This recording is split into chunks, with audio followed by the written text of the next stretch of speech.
kuva ikiremwa muntu cyabaho ku isi, inkuru zacyo zuzuyemo amateka avuga ku bintu bigiye bitandukanye.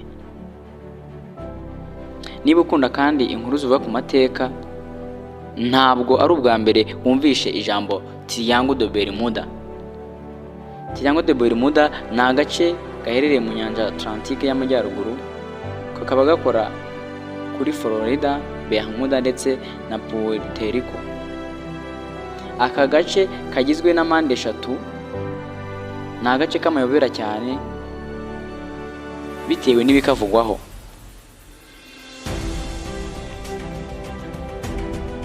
Aka gace kagiye kavugwaho kuzimira kw'indege zigiye zitandukanye ndetse n'amato agiye atandukanye mu bihe bitandukanye kuva isi yaremwa. Amato ndetse n'indege byagiye biburirwa irengero ubwo byagenderaga mu kirere ndetse no mu mazi y'aka gace, atari ukubera ingaruka zo guhinduka kw'ikirere cyangwa ngo bigaragare ko abarimo batabanje gutabaza. Kuva ubwo hagiye havugwa ko bishoboka ko haba harimo izindi mbaraga nk'imyuka idasanzwe, imbaraga zo mu kuzimu n'ibindi bitandukanye bitewe n'imyumvire y'abantu itandukanye. Ariko byagaragaye ko nta kintu kidasanzwe kihaba bitandukanye n'utundi duce tw'inyanja ya Atlantique ari nayo aka gace gaherereyemo. Uyu munsi ni Teacher Moses TV yabateguriye icyegeranyo kigaruka ku mateka ndetse n'ibyaranze aka gace ka Triangle de Bermuda. Ni agace katavugwaho rumwe kubera ibintu bigiye bitandukanye by'amayobera byahabereye. Ndagusaba kugumana na Teacher Moses kugira ngo iki cyegeranyo kize kurangira ubashe kugira amwe mu makuru umenya kuri aka gace. Niba utarakora subscribe kuri Teacher Moses TV, yikore aka kanya kugira ngo tubashe kubana no mu biganiro bitaha. Ushaka kwamamaza cyangwa kugaragariza ibyo ukora mu biganiro cyo kuri Teacher Moses TV, uratwandikira kuri nimero yacu ariyo 079 24 16 666. Tubahe ikaze.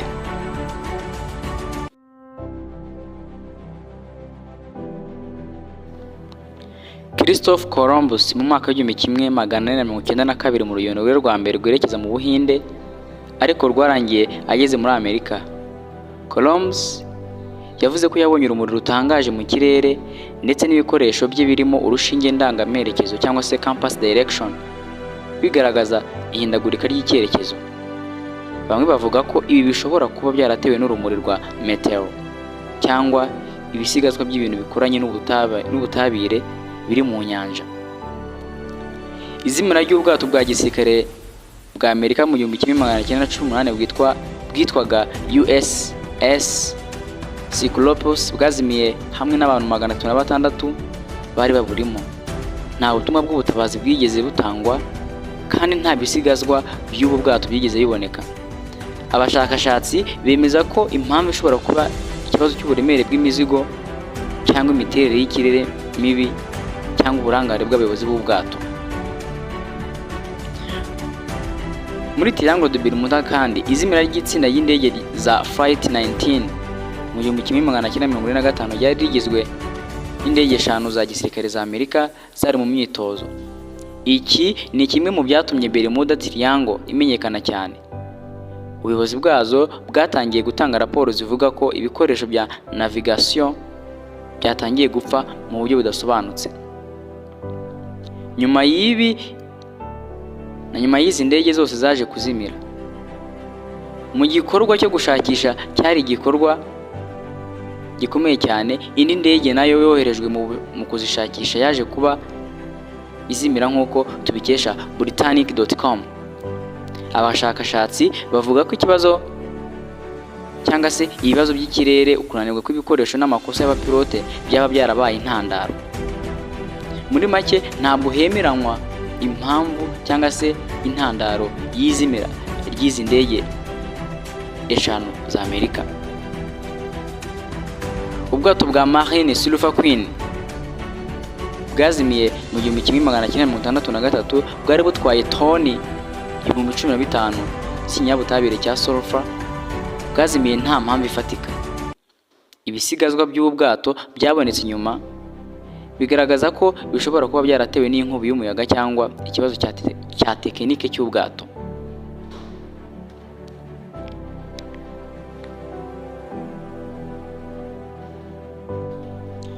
Aka gace ka Triangle de Bermuda ntabwo kazimiriyemo amato cyangwa indege gusa, ahubwo n'abantu bagiye batandukanye baburiwemo irengero.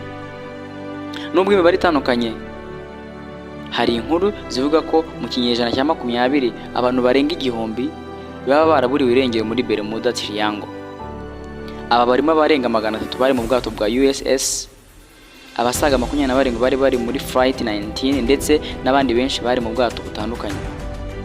Abashakashatsi benshi bagaragaje ibisobanuro bitandukanye ku mpanuka zibera muri Triangle de Bermuda.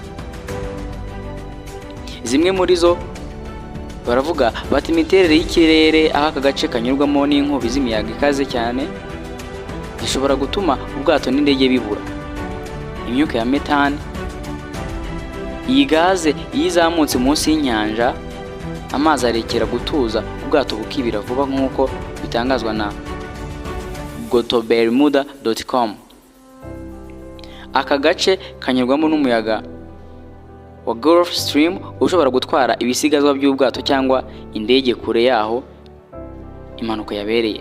Hari igihe ibikoresho biyobora abapilote cyangwa abasare bishobora guhura n'ibibazo byo guhindagurika kwa rukuruzi y'isi bigatuma bibura icyerekezo. Ibyo ni bimwe mu bintu ushaka kuba byarateye izi mpanuka zigiye zitandukanye z'indege ndetse n'amato manini. Uretse ko ku rundi ruhande abandi batahwema kuvuga yuko haba hari imbaraga z'isi cyangwa se bizwi nka aliens biherereye muri aka gace. Bermuda ni ahantu hakomeje gutera urujijo, ariko byinshi mu byavuzwe bishobora gusobanurwa mu buryo bw'ubumenyi. Nubwo hakiri inkuru nyinshi zivuga ku bidashobora gusobanurwa, ubushakashatsi bwerekana ko impanuka nyinshi zahabereye ziterwa n'ibibazo bisanzwe bibaho mu nyanja, imiterere y'ikirere no kuba hari umuyaga ukomeye uhagaragara. Kugeza ubu nta gihamya cyemeza ko aka gace gafite imbaraga zidasanzwe cyangwa se ibikorwa by'ibanga bya gisirikare cyangwa ibyanaza.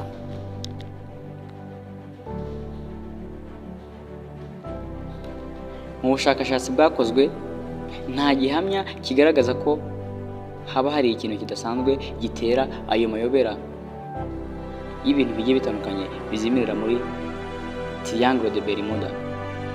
Ingabo za Amerika zirwanira mu mazi zivuga ko mu isuzuma ry'indege nyinshi n'ubwato byaburiye muri ayo mazi mu myaka yashize, nta kintu na kimwe cyavumbuye cyerekana ko byahitanywe n'ikindi kintu kidasanzwe.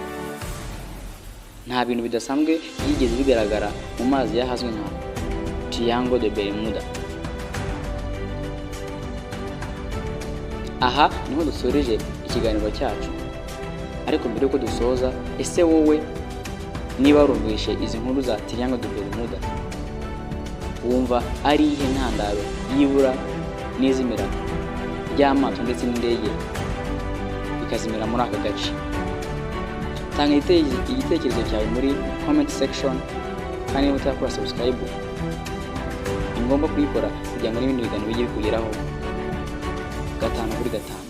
Igihe wabategura ikiganiro nkakibagezaho, nitwa Teacher Moses. Iyi ni Teacher Moses TV. Ndabashimiye.